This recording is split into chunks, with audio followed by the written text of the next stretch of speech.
minha apresentação, ela tem o título de Lutas Sociais com Pautas Liberais no Contexto de Neoliberalismo Autoritário. E aí ela tem um subtítulo, né? Esse primeiro título faz parte de um amplo projeto de pesquisa, de uma ampla agenda de pesquisa, e aí um subtítulo de refletindo sobre as negociações quanto à responsabilidade de empresas transnacionais no Conselho de Direitos Humanos da ONU, que aí é um tema um pouco mais, uma ilustração, um estudo de caso, algo mais ilustrado nessa apresentação aqui hoje, que é, como eu falei, algo bastante mais específico e localizado dentro de uma pesquisa mais ampla. Bom, contar para vocês que em 2014 eu fui surpreendido quando fiquei sabendo que no Conselho de Direitos Humanos da ONU tinha sido aprovada uma resolução, depois chamada de Resolução 26/9, para a elaboração de um instrumento vinculante, ou seja, um tratado sobre a responsabilidade de empresas transnacionais em direitos humanos.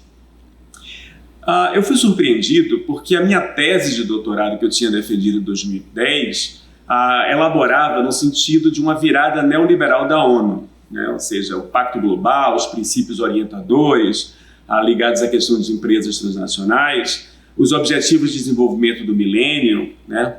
Ali já estavam se elaborando em 2014 os Objetivos do Desenvolvimento Sustentável, ou seja, tudo isso representava, e eu vou falar um pouco mais disso daqui a pouco, uma virada neoliberal da ONU.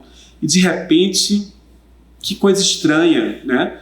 É aprovado, né? Como é que se logrou, né? Ao mesmo tempo feliz por essa aprovação, dessa elaboração de um instrumento vinculante, um tratado, mas dentro de um contexto em que não se estava mais falando de pactos, tratados e convenções, né? Como é que se conseguiu lograr, né, essa aprovação dessa resolução para a produção de um instrumento vinculante num contexto em que a própria ONU teria mudado a linguagem, inclusive, da sua visão normativa para diretrizes, princípios, metas, né, de desenvolvimento, uma outra linguagem que estava sendo utilizada em uma série de processos. Ao mesmo tempo em que eu fiquei feliz com esse processo, quer dizer, contradizia de certa forma a minha tese, né, e implicava num desafio analítico, e eu participei nos anos seguintes, em 2015, 16 e 17, das sessões de elaboração desse tratado em Genebra, como pesquisador, e como pesquisador também vinculado à campanha para desmantelar o poder corporativo. Vou fazer menção daqui a pouco a essa campanha.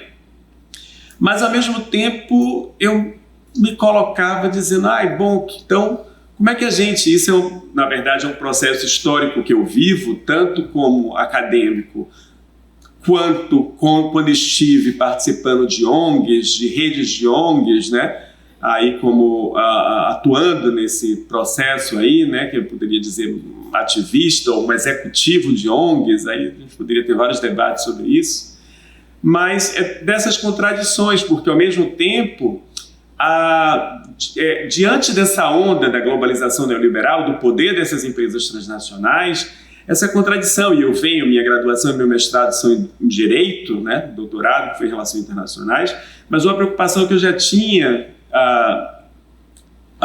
e a minha, digamos assim, a minha formação em Direito, meu desenvolvimento dos estudos de Direito tem a ver com a crítica do direito, né, que é a questão dos significados, os limites e as potencialidades de responder ao neoliberalismo com liberalismo, né? Com expectativas aí, né, liberais, quando a gente sabe que historicamente, né,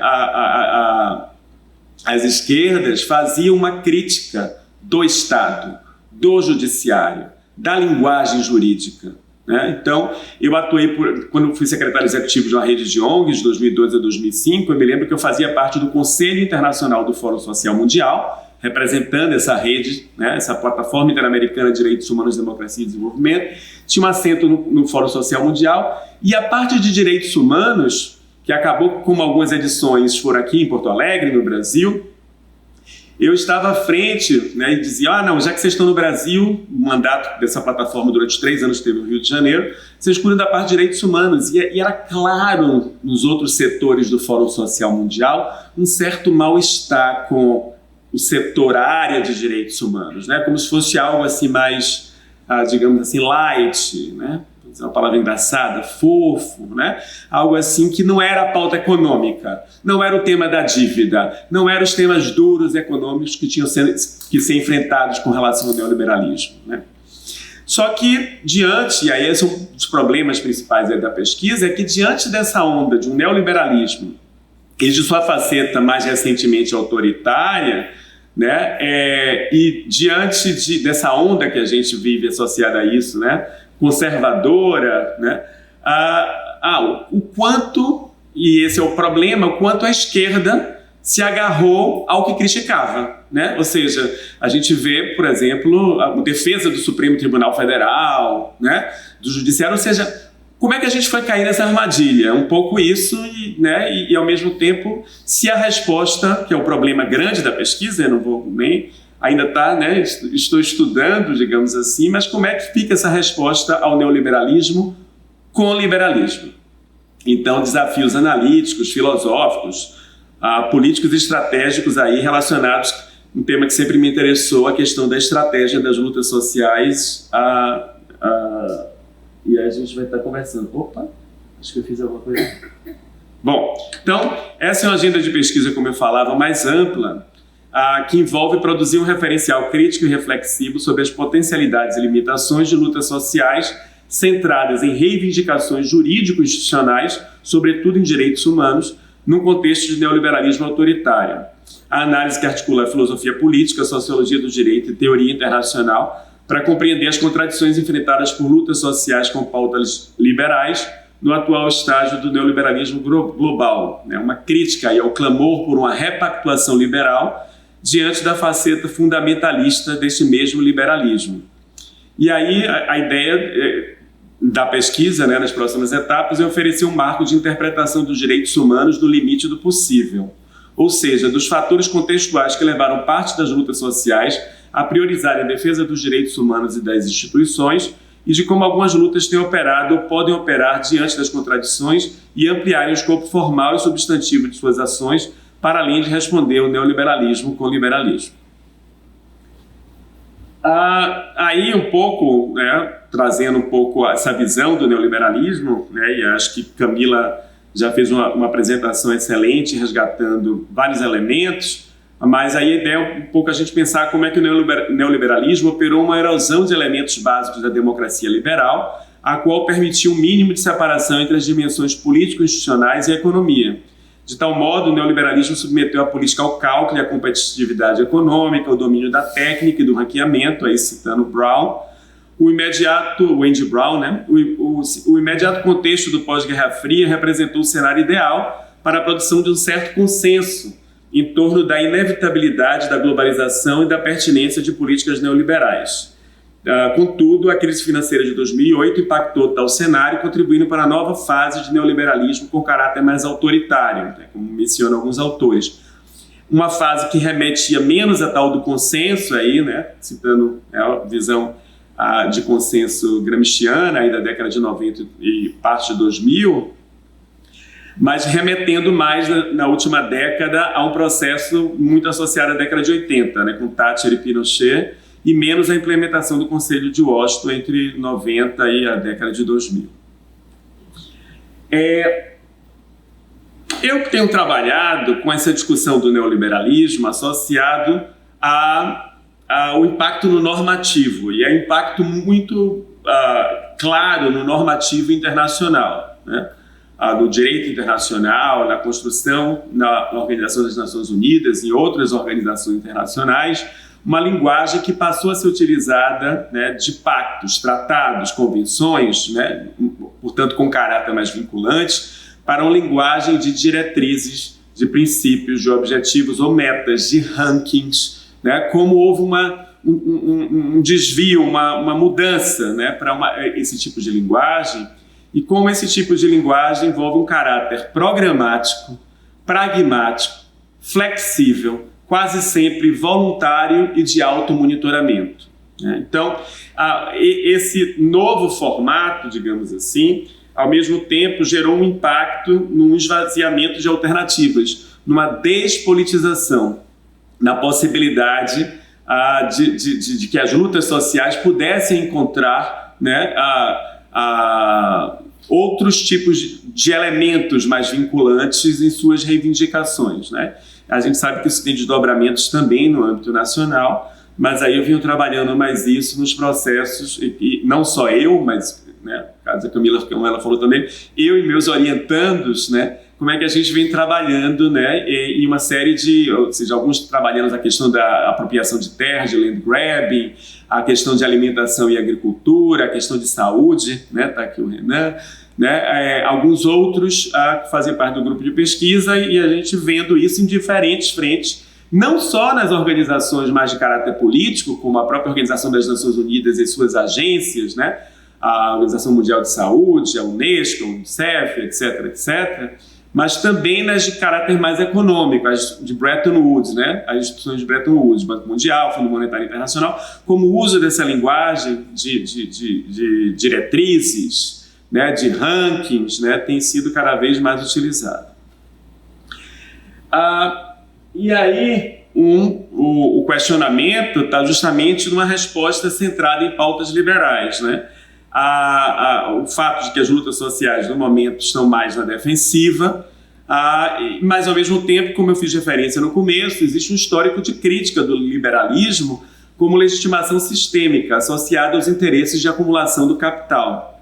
Porém, já no artigo do começo do século passado, Engels e Kautsky já faziam uma crítica à concepção jurídica do mundo, né? Faziam aquela análise de que o mundo teria passado de uma concepção teológica para uma concepção jurídica, já faziam uma crítica à concepção jurídica do mundo, mas colocavam de que é necessário que haja o uso tático pela classe trabalhadora, ou seja, a gente disputa, por mais que a gente possa fazer críticas, né, e entender que atende aos interesses de legitimação sistêmica, de acumulação da capital, né, para a classe dominante, etc., etc., como a gente se utiliza realmente, ou seja, a gente disputa o Estado, o direito, as organizações internacionais, né? As organizações internacionais que têm esse caráter aí, na concepção gramsciana, de guerra de posição, né? O caráter esquizofrênico das OIs que o Cox colocava, né? Então, nesse espaço de contradições, entendendo que existe essa concepção jurídica do mundo, é um espaço de disputa, né? O Norbert Lechner, um mexicano, né, na década de 70, já falava, por exemplo, do capital em fase de internacionalização, buscando a hegemonia político-cultural em torno dos direitos humanos que legitimasse esse sistema diante das crises de estabilidade econômica e do constante fantasma do socialismo. Então ele colocava aí os direitos humanos cumprindo esse papel de internacionalização também do capital, nessa crítica que ele fazia. Porém, outro mexicano, Oscar Correias, tem um artigo muito bom que fala dos direitos humanos subversivos, ou seja, ele diz que os direitos humanos, quando eles estão efetivamente reivindicados, quando eles são demandados, né, e isso tem muito a ver com a discussão aí entre democracia e democratização, né, quando a gente diz, então a gente quer, a gente vai lutar, está aí na linguagem, né, e a gente vai até o fim lutando, a gente não quer só formalizado no papel, né, a gente não quer que seja só um dever ser, a gente quer que seja um ser. Eles cumprem um papel educativo e um papel de deslegitimação, porque aí fica claro de que é uma promessa liberal aí dos direitos humanos que efetivamente não tem como ser realizada, né? Que encontra limitações.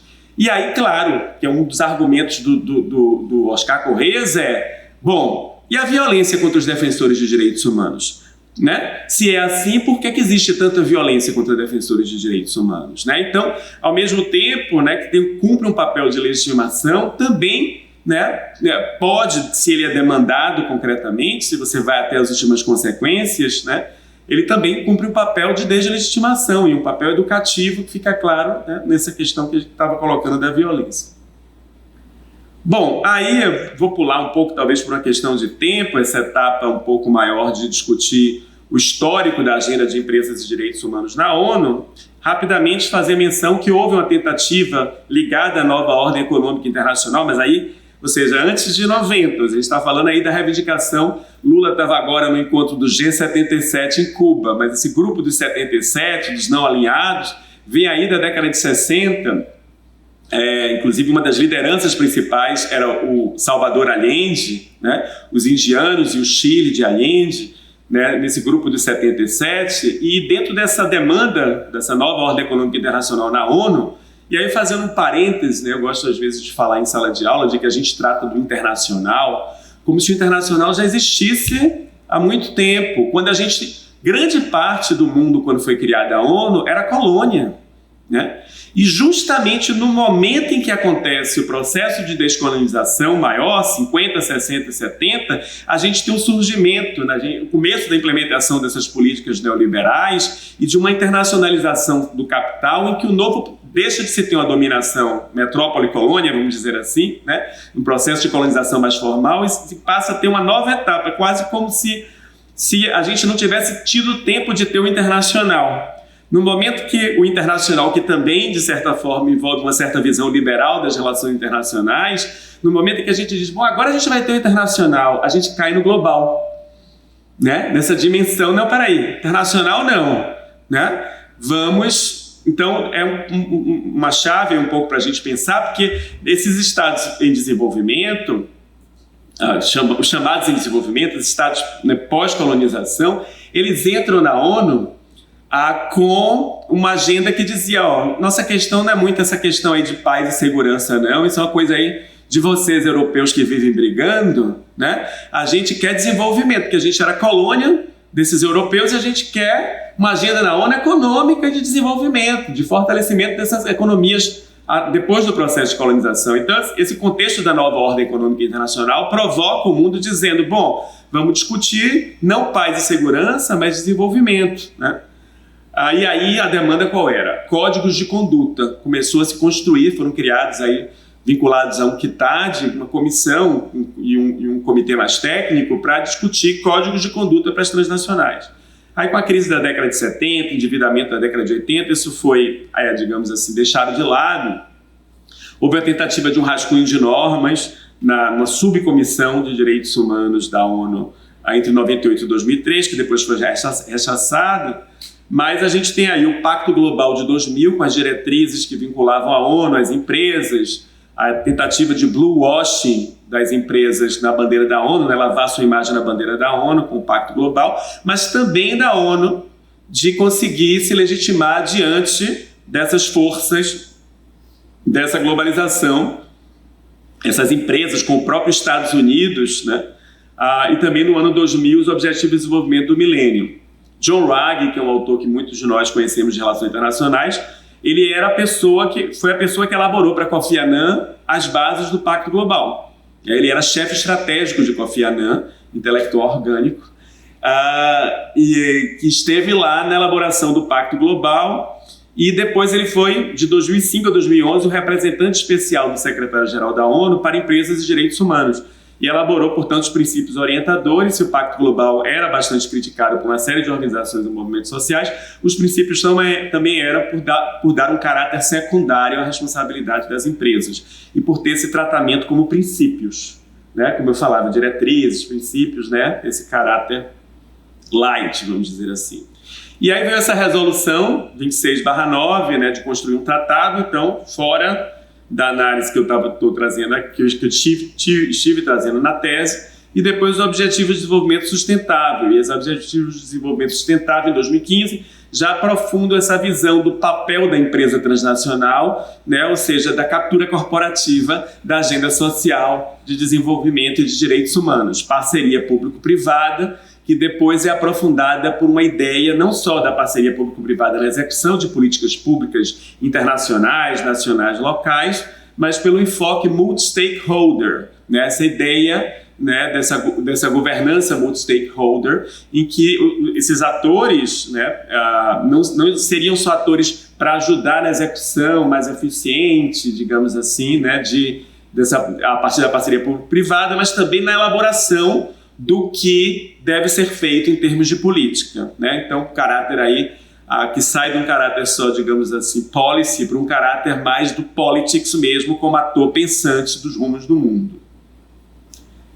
E aí, nas negociações do tratado, que se sucederam depois de 2014, a gente tem aí, né, um primeiro momento com a vitória, e aí eu acho que é importante resgatar, e a gente está falando de América Latina, que boa parte das ONGs e movimentos sociais, redes sociais regionais que estiveram presentes nesse momento, são da América Latina.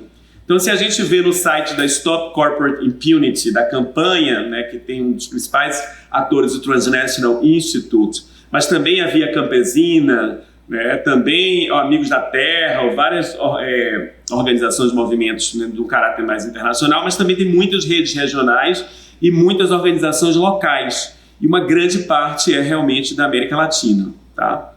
Mas quem propôs no Conselho de Direitos Humanos essa resolução? O Equador.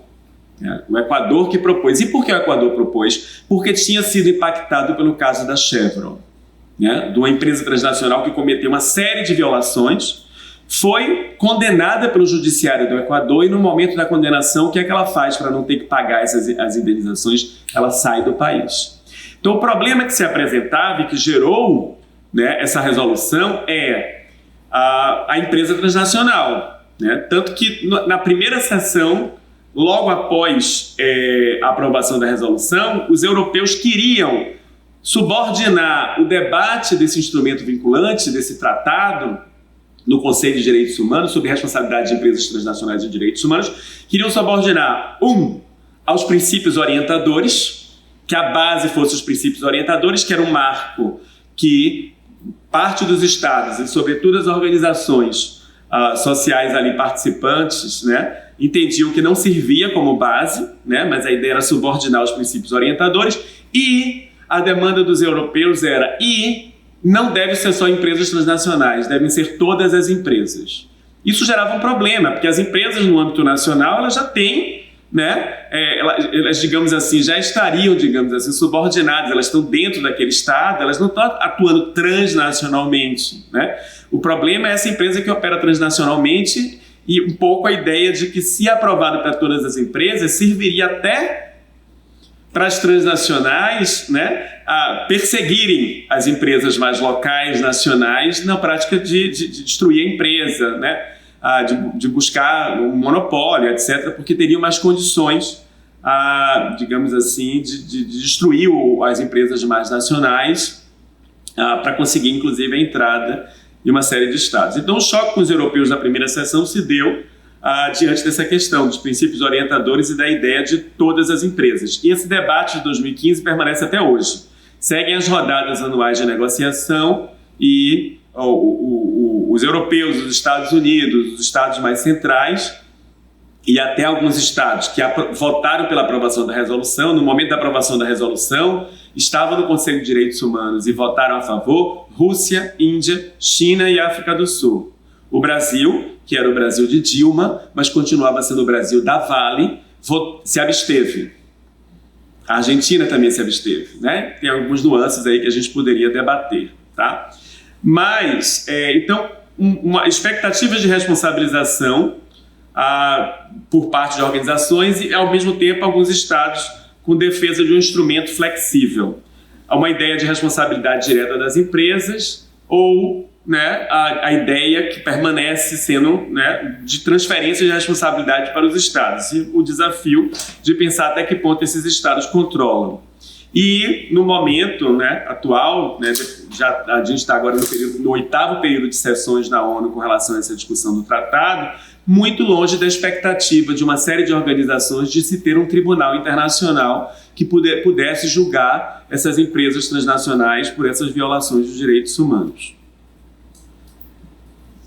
Porém, nesse processo, nessa aposta, e a gente diria, então, por que essas organizações apostam nesse processo na ONU, né?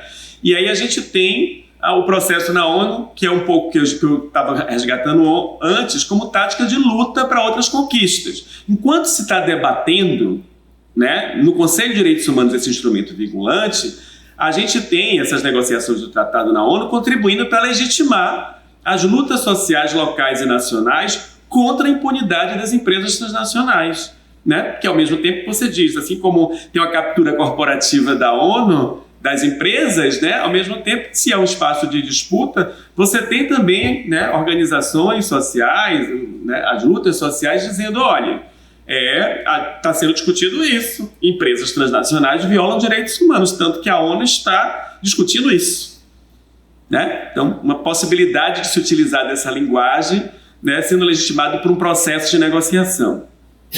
Então, portanto, a legitimação do uso da linguagem de responsabilidade das empresas transnacionais por violações de direitos humanos.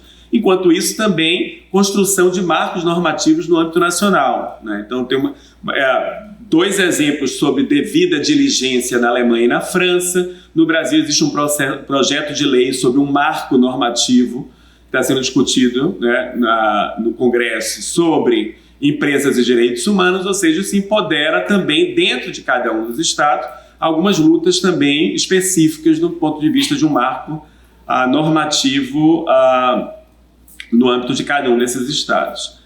Então, ou seja, o debate que se coloca aí do responder ao neoliberalismo com liberalismo, né, envolve um debate aí sobre limites e potencialidades, que eu entendo que tem a ver com o que outros colocaram aqui na mesa, né?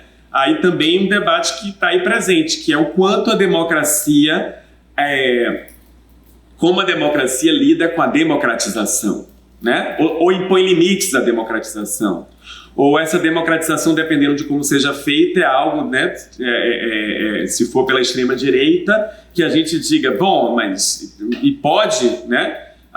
Então, o debate aí que eu acho que é muito rico, né, em termos de democracia e democratização, que envolve aquele debate que eu tinha trazido do Oscar Correias, de quando se efetivamente, né, se demanda, né, vamos democratizar mais, né, vamos colocar esses direitos humanos na prática, o quanto isso é ou não é possível, né? Então, que envolve esse debate dos direitos humanos no limite do possível. É isso, obrigado.